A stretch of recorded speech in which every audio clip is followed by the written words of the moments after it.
wanted me to talk about why I planted a native prairie and pollinator strip. And I've thought about doing a harvestable buffer strip in the past, but I don't have livestock to use the forage, so I never did one. But when I found out about doing a native prairie with a pollinator strip, I thought that would give more benefit to doing a buffer strip. I also wanted to give more protection to the wetland here to put a additional buffer around what the DOT has been doing. The pollinator strip was planted last year by a guy that rents a drill from the DNR. It's a Truax no-till drill, and the field was winter wheat last year. And after the wheat was harvested, I sprayed it with Roundup and then planted oats for a cover crop. And then the native prairie and pollinator seed were planted October 20th last year during our field day. And along the lane by the soybean field, that's also a pollinator strip. And one of the things we didn't think about in prepping for the pollinator strip was the volunteer clover seeds in the seed bank. And they're kind of dominant in that strip, but the other stuff is still coming. As you mentioned, I'm Greg Bannock. I'm Paul's counterpart up in Outagamie County. We've learned along the way some of the pitfalls and some of the things that really help to get a decent establishment going. And there's a lot of different ways you can seed a prairie and different timing and everything else you can do. The conventional drilling it. I think the cutoff for NRCS is usually the end of June to hit that warm season window. And if you get beyond that, then you're looking at a dormant seeding typically in the fall. And you can drill it in the fall with a unit like this. We've had some success. We're going in actually air seeding in November and letting that snowpack work that seed down in and getting that good seed soil contact. Probably the best results we've seen have been by using a drill. And nothing all that special about this particular brand.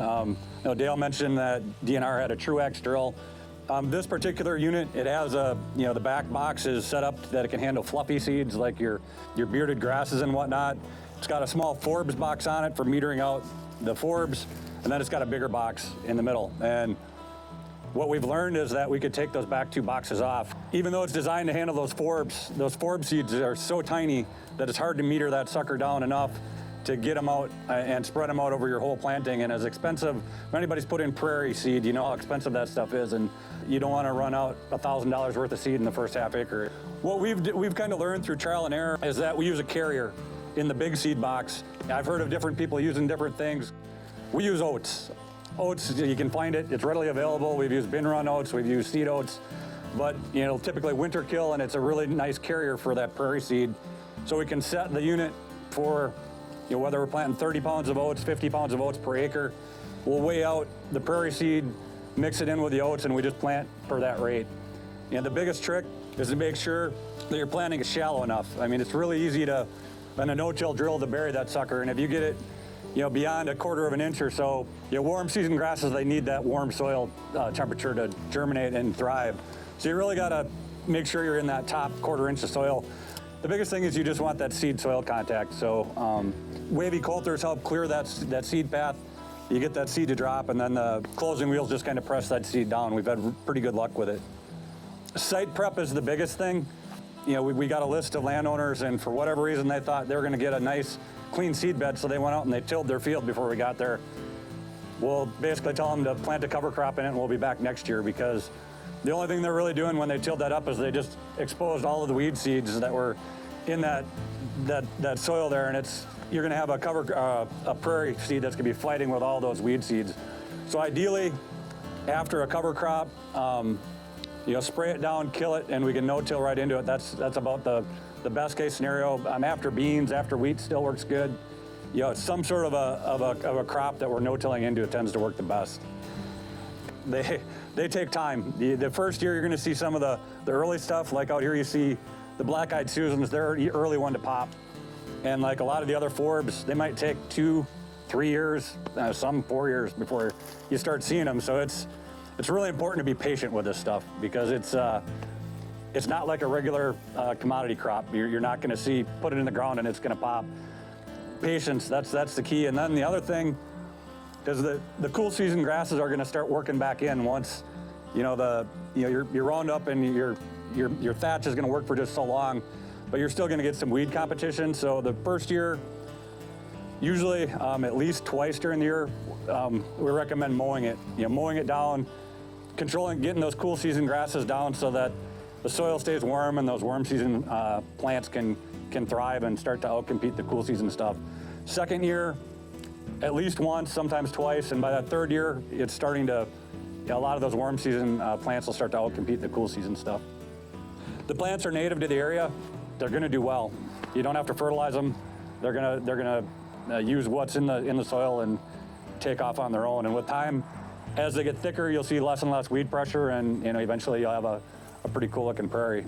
Once you get them established, and like Dale said, yeah, it does protect the wetland, but you're attracting all these pollinators to help pollinate your crops and keep your crops healthy. So it's really serving multiple benefits for the farm itself and for water qualities. My name's Melanie. I'm with Fond du Lac Land and Water, and I helped Dale a little bit with his prairie planting project that got started last year. So in terms of prairie years, as Greg alluded to, we're really early on in whether this is a success or not a success time scale, because prairies do take 3, 4, 5 years to really fully establish. But as far as year 1 goes out here, we're seeing a lot of really good signs of success. What you're going to see in year 1 with a prairie, if it kind of took, is the black-eyed Susans are going to come up first. And so when I look out here and I see a lot of flowering black-eyed Susans, that's a really great sign. Additionally, beyond that, a lot of stuff isn't going to flower in the first year. It'll flower in additional years, and it'll just put on its leaf growth in year 1. And so if you go out and find a flowering black-eyed Susan and look in that row where it's planted, you'll see in front of and behind it a ton of forbs on the ground that are just really low growing. They have good leaf growth, they're green, but they didn't flower that year. So those will be additional forbs that we'll see next year blooming alongside with the more established perennial black-eyed Susans that we saw flower this year. Other things that I've heard that you kind of want to keep a lookout for is year 1, you probably are not going to see any of the native grasses come through. If you see any native grasses, it's going to be like the perennial rye, like the Canada or the Virginia rye. And there is a little bit of that sporadically throughout the field, but not very much of it. And then in the other prairie strip, if you do end up wanting to take a look at that, the one that's really heavily taken over by clover, we did have just a few things actually flower that year, but if you kind of part the clover, you can see, as Dale said, there is stuff coming underneath it. So we'll be able to kind of compare and contrast that one that sort of looked like less of a success in year 1 compared to this one, and then see kind of how they both fare and how things kind of continue to come along in future years.